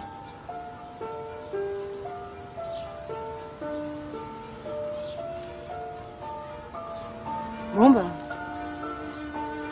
Salut. Bonne journée. Pour les filles, je me dis, aujourd'hui, je vais décider d'approcher cette fille. Je me récitais plusieurs fois toutes mes répliques dans ma tête, jusqu'à ce qu'elles soient impeccables, que je les mémorise parfaitement avant de dormir. Et ça ne collait jamais à la situation. Évidemment. C'est toujours dans décalage. Et du coup, c'était mal perçu par les autres. Quand j'aborde en particulier des filles des autres classes, elles me rejettent directement parce qu'elles voient que je les regarde fixement, que je les agace, que je... En fait, je n'ai pas un comportement adapté avec elles. Et donc, ça compromet mes chances de trouver une copine. Même quand on est un garçon normal, les relations avec les filles, c'est vraiment très compliqué, quoi. Donc, je me vois pas vraiment essayer de séduire une fille en la traquant, moi. Je me vois vraiment pas faire mon beau gosse, mon frimeur ou quoi. Non, je reste moi-même et on verra. Vous l'aimez bien, ce parc, vous y venez tous les jours, non? Oui. Oui, c'est bon pour moi de sortir de ma chambre. C'est mon médecin, le docteur François Germain, 18 rue de l'Ourmel, qui me l'a dit. Je tourne en rond dans ma chambre, vous voyez, je tourne en rond avec mon piano. Vous êtes pianiste? Oui. Enfin, je travaillais. Je travaillais, mais c'est très compliqué, vous savez, des fois ça me rendait fou. Surtout Chopin. Il fallait trouver l'intensité expressive et poétique, et puis la structure aussi, la structure. Chopin, c'est pas un charmeur, non. Une pensée architecturale, un prophète de la couleur harmonique. Baroque aussi, baroque. Je vais vous dire, c'est impossible, vous allez me dire. Mais si, il est plus proche des improvisations de Bach que des rythmes de Brahms, comme dans le début de la première valse sur la do. Excusez-moi, monsieur, en fait, ma pause est terminée, je dois y retourner. Oui, merci infiniment, je dois y aller moi aussi. Voilà, au revoir mademoiselle, merci. Au revoir, voilà, c'est ça, au revoir. Et je me suis dit, pourquoi pas Internet? Et je me suis mis à regarder une liste de conseils de drague, comme des recettes de cuisine. Je me suis mis à appliquer à la lettre. Et puis évidemment, ça ferait encore plus que lorsque je n'avais pas lu ce genre de choses. Ils mettent toujours, faut être naturel. Si on réfléchit à être naturel, on n'est pas naturel. Je ne renonce pas, je suis une grande enfant d'Allam, moi, le prince charmant avec le beau cheval blanc. Bon, d'accord. Non, mais je rigole, mais... Non, mais de toute façon... faudra que je reste assez connecté, qu'il soit assez endurant pour rebrancher la prise à chaque fois que je me déconnecte. Il y a 2 ans et demi, j'ai rencontré Pierre qui, comme moi, a le syndrome d'Asperger. On est tombés amoureux, on a décidé de vivre ensemble et on a eu une petite fille, Aurélie, qui a 3 mois et demi. On a la même maladie, mais elle s'exprime pas de la même manière. Là où j'ai des difficultés, Pierre est solide. Et là où Pierre a des difficultés, c'est moi qui suis solide. Donc quand moi je chute, c'est lui qui me relève. Quand lui il chute, c'est moi qui le relève. Je pensais que j'étais un monstre et que jamais je n'aurais d'enfant. Et que si j'avais un enfant, ce serait un monstre comme moi. C'est grâce à Pierre que mon regard sur moi-même a changé et que j'ai pu m'accepter comme femme et comme être humain et comme quelqu'un ayant de la valeur et pas comme un monstre. Et que j'ai pu me dire, finalement, j'ai pu mûrir ce projet d'avoir un enfant et à me dire que peut-être qu'on pourrait y arriver et que finalement, ça pourrait être quelque chose de beau.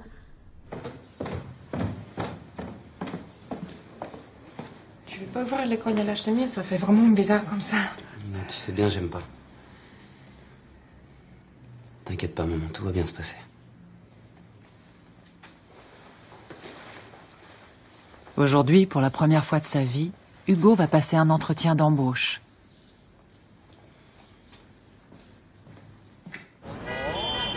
Pour se rendre à son rendez-vous, Hugo vit un calvaire. Il ne perçoit pas le monde comme nous. Il entend tous les bruits de la rue comme s'ils étaient poussés au volume maximum. Il voit tous les détails autour de lui de façon très nette, sans faire le tri. C'est ce qu'on appelle l'hyperconnectivité sensorielle.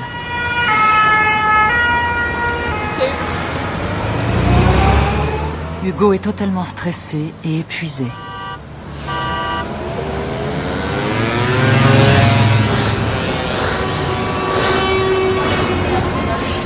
Cette surstimulation sensorielle le pousse souvent à se replier sur lui-même. C'est aussi la raison pour laquelle il a tant de mal à regarder dans les yeux. Regarder quelqu'un dans les yeux, c'est comme tomber dans un puits sans fond. C'est, dans la plupart des cas, c'est de l'angoisse pure. Ce sens visuel exacerbé est également une source de plaisir pour Hugo. Il voit la beauté du monde dans ses moindres détails. Un jour, toujours avec mon appareil photo en bandoulière, sur un mur, il y avait cette bouteille de bière. Et dedans, il y avait toute une maison avec tous ces détails. C'était la maison qui était derrière, le reflet. Mais c'était d'une telle beauté, et en même temps, ça représentait vraiment ce que je vivais. C'est-à-dire, vraiment le monde. Je suis dans mon bocal. Parfois, j'ai un bonheur immense en passant devant une voiture bien lavée, avec des reflets bien marqués. Et je ne peux pas expliquer. Autant il y a des gens qui éprouvent un plaisir fantastique en achetant une belle paire de chaussures, autant moi la paire de chaussures. Mais le reflet, le monde qui se cache derrière, waouh.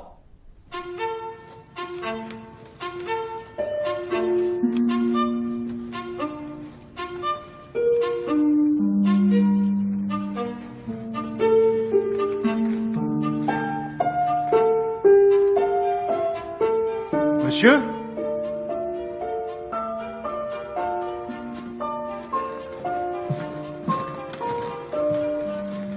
Donc, vous voudriez travailler dans une bibliothèque, bien ça ? Nous, les Asperger, nous avons plus de difficultés à mentir que les autres. Parfois même une impossibilité totale, puisque on est tellement rationnel et logique dans notre esprit que déjà tout ce qui est mentir, duper ou tromper, c'est presque du second degré. C'est se détourner de ce qui est les règles. Et les règles, pour les Asperger, les personnes Asperger, c'est fondamental. Non, pas spécialement. C'est mon père et ma mère qui pensent que c'est une bonne idée parce que je veux trouver du travail et surtout gagner de l'argent pour aider ma mère. Oui, bien sûr. Gagner de l'argent. Donc, comme j'en ai parlé à votre père, je suis à la recherche de quelqu'un pour faire du classement, trier, archiver. Vous en pensez quoi? Je ne sais pas. Ma passion dans la vie, c'est le piano. Mais j'ai renoncé à cette passion, voyez-vous. Oui, bon, asseyez-vous, s'il vous plaît. Revenons aux archives. Est-ce que c'est un travail qui vous plairait? Non, je crois pas trop que ça va me plaire, mais je veux bien essayer. Bon, au revoir, monsieur. Merci beaucoup. Je suis vraiment navré, mais je dois y aller. L'exemple type d'une réplique inadaptée lors d'un entretien d'embauche, c'est par exemple de dire au patron ou au futur patron « Qu'est-ce que ça pue ici ?» Il y a une seule certitude, il ne deviendra pas votre patron. Je me souviens, j'avais fait quelque chose d'analogue avec l'un de mes psychiatres. Je lui avais dit que ça puait dans son cabinet et il n'avait pas dit un mot, mais à la fin, il avait augmenté mes doses de neuroleptiques. Pourquoi Hugo se conduit-il parfois de façon aussi excentrique? À cause d'une région primordiale du cerveau appelée les lobes frontaux. Situés en haut du cerveau, les lobes frontaux sont la partie qui s'est développée le plus tard dans l'évolution des espèces. Les lobes frontaux ont permis à l'homme de devenir le roi du monde. C'est là qu'on trouve le cortex préfrontal, le chef d'orchestre du cerveau. C'est ce chef d'orchestre qui nous permet de nous comporter en être raisonnable, capable de prendre des décisions et de faire des choix. Le cortex préfrontal nous permet de contrôler notre comportement en inhibant notre cerveau émotionnel. Lorsqu'Hugo commet une erreur au concours de piano, la peur l'envahit et il est incapable de contrôler cette peur, de passer à autre chose. C'est comme si tout son cerveau se grippait, comme si à ce moment-là, le chef d'orchestre était tout simplement absent. Les chercheurs parlent d'une surabondance de neurones ou de connexions pas assez efficaces entre les lobes frontaux et les autres parties du cerveau. Je vois mon cerveau en fait comme un coffre à jouets. Toutes les idées sont là, mais elles sont en vrac. On ouvre le coffre en fait et on cherche une idée, mais on ne sait pas où elle est. Donc on est obligé de tout sortir. Ce qui fait que, comme je sors toutes les idées, on va dire toutes les idées fusent dans ma tête les unes après les autres. Elles ont leur cheminement propre. Oui, ça fait un peu comme des trains d'idées qui me traversent la tête en permanence. Et au bout d'un moment, ils finissent par être tellement nombreux, ces trains, qu'il y en a qui finissent par se percuter. Et pour moi, ça crée une sorte de flottement. C'est-à-dire que tout d'un coup, je ne sais plus où j'en suis.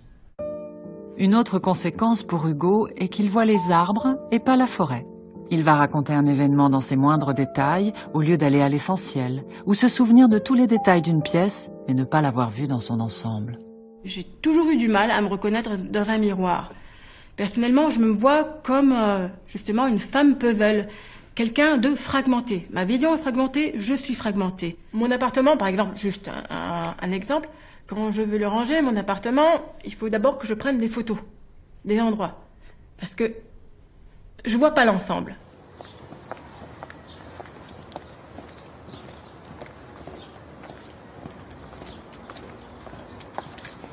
Qu'est-ce que vous voulez? Pourquoi vous me suivez comme ça? Je vous suis parce que je vous trouve très belle. J'aime beaucoup vous regarder. Quand je vous regarde, j'ai la tête qui tourne un peu. C'est interdit de suivre les gens comme ça. Oui, pardon, je suis très maladroit, pardon. C'est parce que je n'ai jamais fait ça de ma vie. Ma vie, c'est... Parler à une fille, c'est... Je suis autiste. Vous êtes autiste? Vous aimez la musique? Oui. Pour la musique classique, j'y connais rien. Les hommes préfèrent les blondes, mais moi pas. J'aimerais beaucoup vous inviter chez moi. J'aimerais jouer pour vous la valse opus 69 de Chopin en la bémol mineur. Non, je crois que ça va pas être possible. Je dois y aller, là. Oui, bien sûr, bien sûr. Je vais bientôt passer un grand concours de piano, je pourrais vous inviter. Enfin bientôt, enfin un jour. Je dois vraiment y aller, là. Au revoir.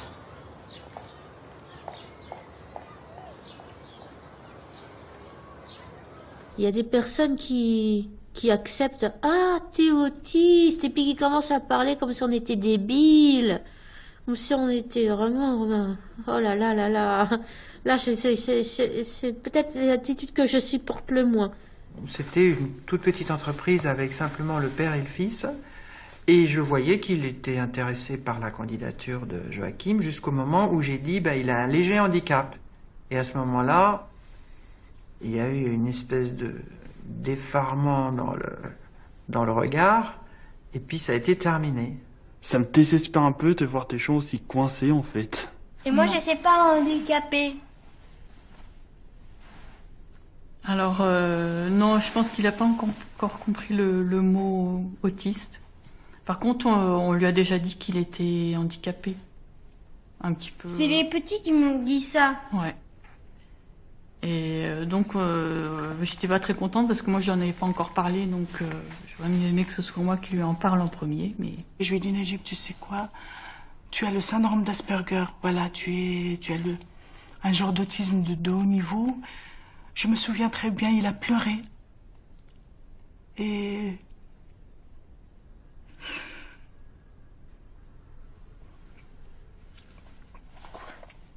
Il a pleuré. Il m'a dit, maintenant, maman, je ne suis pas comme les autres. Et qu'est-ce que je vais faire maintenant? Donc on s'est regardé dans les yeux et... Qu'est-ce qu'on va faire maintenant?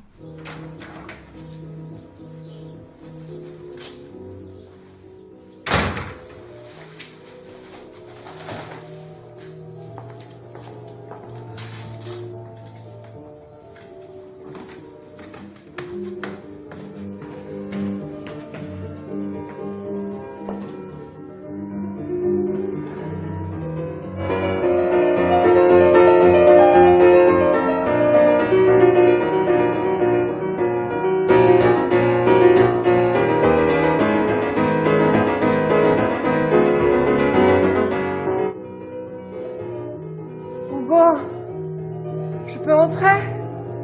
Non, surtout pas, je peux pas jouer si t'es là. Ça me fait tellement plaisir de t'entendre jouer. C'est bon, mon chéri? Tu sais, j'ai décidé de me réinscrire au concours de piano. J'ai une amie qui veut me voir jouer en concert.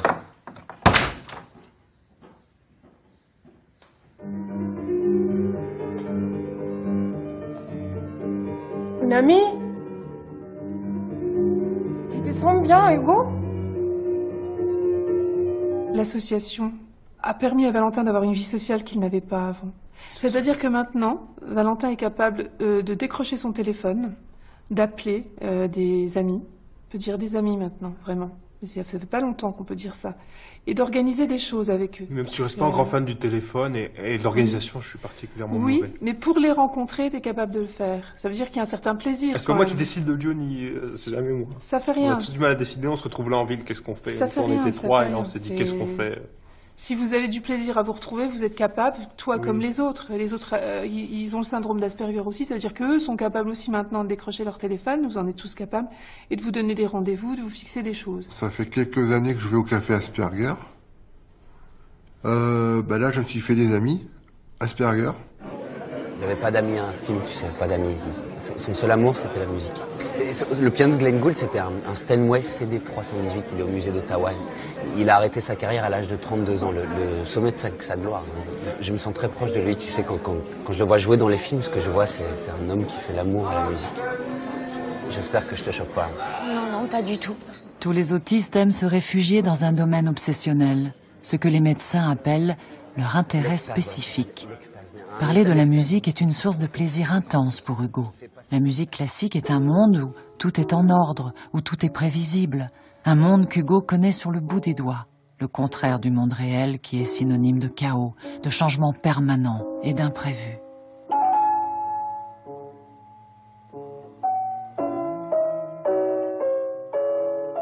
Pour participer au concours international de piano, Hugo doit prendre un rendez-vous pour un entretien préalable. Je dois aller à un rendez-vous, je me fais un film avant. Hein. Le problème, c'est que, personnellement, j'étais la reine des scénarios catastrophes, effectivement.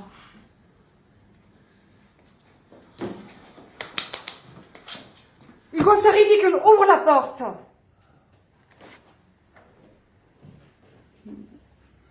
Oh Hugo, je te fais une proposition. Je prends une chaise et tu me joues ton prélude à travers la porte. Qu'est-ce que tu dis de ça? Non.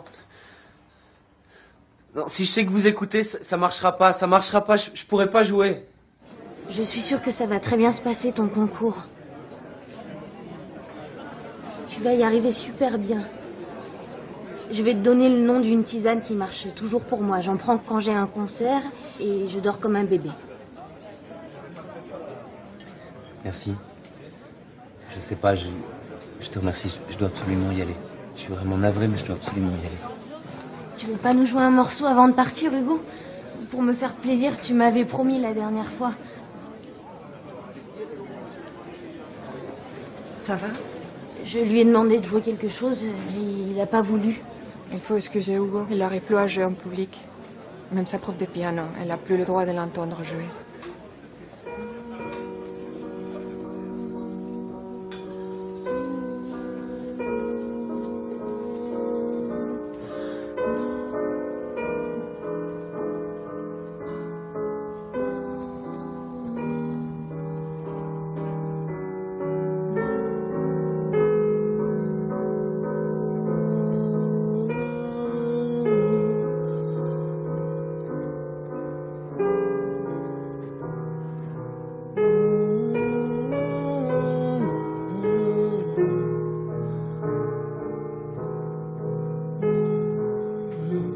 Ce qui vient de se passer sous nos yeux est un petit miracle. Un miracle créé par la gentillesse et l'empathie de Capucine. C'est le miracle de l'ocytocine. Produite dans le cerveau, l'ocytocine est l'hormone de l'attachement, de l'amour entre une maman et son nouveau-né, comme entre deux amants. En manifestant si gentiment son amitié pour Hugo, en le touchant de façon si affectueuse, Capucine a provoqué la production d'ocytocine dans le cerveau d'Hugo. Or, l'ocytocine calme le cerveau émotionnel. Pour la première fois depuis des mois, Hugo a dominé sa peur de jouer en public. Hugo, comme toutes les personnes autistes, produit trop peu d'ocytocine. Des études ont montré qu'administrer de l'ocytocine améliore le comportement social des autistes. Regarder l'autre dans les yeux devient possible. C'est un monde nouveau qui s'ouvre. Je vois bien qu'il y a quelque chose qui me manque. Parfois, je disais, j'aimerais bien avoir la clé de l'armoire au sentiment. Je vois bien que les gens ressentent plus de choses que moi. Non, je fonctionne d'une autre manière. J'aime pas le voir danser. Parce qu'il danse tout seul, il danse pas avec les autres. Il danse, mais il est dans sa bulle, il danse, mais il n'est pas avec les autres. Je me suis rendu compte, très jeune, que j'avais cette impression d'être séparée des autres par une espèce de mur de verre, une espèce de champ, un champ de force, si on veut. Et je pourrais même le mesurer, ça dépend des jours. Je sais, par exemple, ça peut être 1 mètre, 2 mètres, 3 mètres. C'est quelque chose de très pénible à supporter. Bonjour. Bonjour. Je voulais vous dire, mon concours de piano, c'est demain à 10h du matin. Vous voulez venir? C'est très gentil, mais je travaille à cette heure-là. Bonne chance. Je voulais vous dire aussi que je vous aime et que j'aimerais vivre avec vous. Après le concours de piano, j'envisage de prendre mon appartement. Petit au début, oui, petit, mais voilà, je voulais vous dire ça. Je suis désolée, mais... Je suis pas amoureuse de vous, moi. J'ai déjà un fiancé.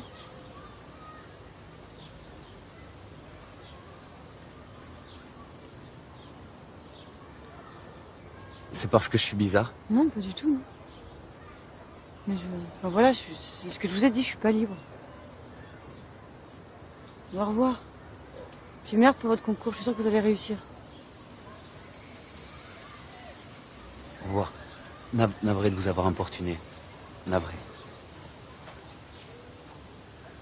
Par rapport à la profession, je suis pas inquiète. C'est par rapport à la vie sociale que je m'inquiète. Où là, j'ai des raisons de m'inquiéter. Parce que pour l'instant, sa vie sociale, elle est...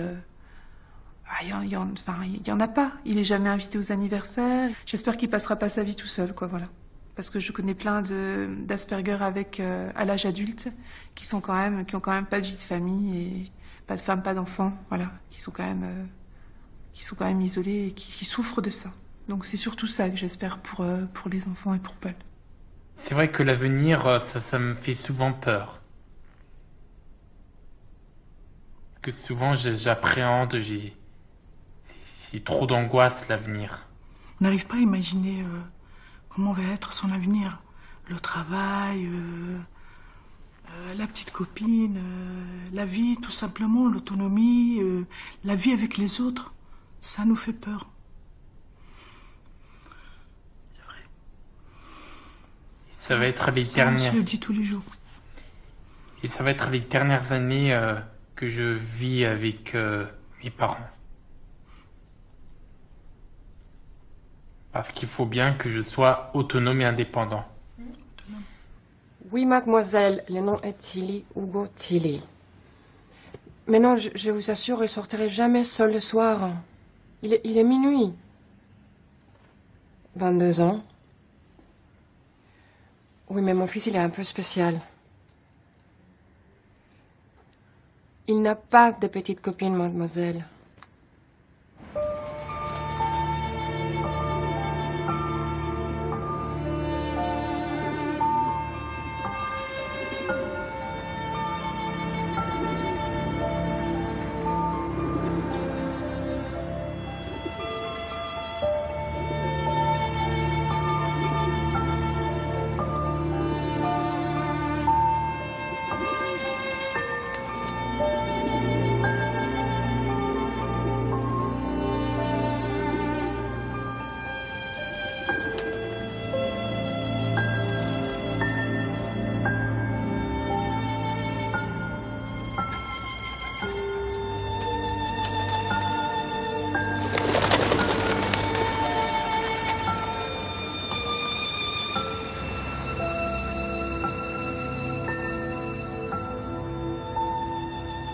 J'aime tellement les yeux bleus de Pierre qui sont bleus avec une étoile dorée au milieu que quand on s'est fiancés, je lui ai demandé de trouver une bague qui avait la même couleur que ses yeux. On plaisante aussi de son état, Maxime. C'est quelque chose qui est naturel à la maison. Alors peut-être ça peut choquer, Parce que bon, des fois, ça arrive qu'on plaisante. Comment oses-tu n'avoir pas honte de toi-même? C'est pas dramatique, hein. C'est comme ça, quoi. Comme je dis, voilà, il est pas sur un lit d'hôpital, bronché, en fin de vie. C'est pas grave. Hein? Ben ouais. Les moments de plaisir qui deviennent très rares à cause de ma charge de travail, mais c'est de pouvoir aller le soir en bibliothèque. Pourquoi le soir? Parce que c'est le moment le plus calme. Et si je permets un peu de militantisme politique, je suis pour l'ouverture très longue des bibliothèques le soir et même la nuit. Et ça, je trouve que c'est quand même un fantasme quasiment absolu, j'allais dire. Mon rêve, c'est d'ouvrir un magasin de jeux vidéo. Moi, je serai le patron, il y a on m'engagerait quelqu'un qui fera la caisse. Moi, je serai aussi conseiller. Je rêve d'avoir un étage dans mon magasin aussi. Pour les jeux d'occasion, je les mettrai en haut et je mettrai une super vitrine. Prenons le cas de certains autistes qui maintenant sont considérés comme ayant réussi, professeurs d'université, prix Nobel et je ne sais pas quoi. Très souvent, dans leur enfance, on disait d'eux qu'ils étaient complètement débiles et déficients mentaux et tout ce que vous voulez. On a tous la fameuse phrase du prof d'Einstein en tête. De cet enfant, jamais rien de bon ne surgira ou quelque chose comme ça. Donc, bon...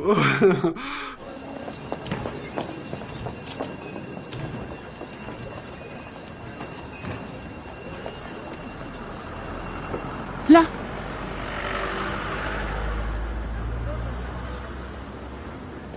Qu'est-ce qui s'est passé, Hugo? Ça va, mon canard, t'es tout pâle.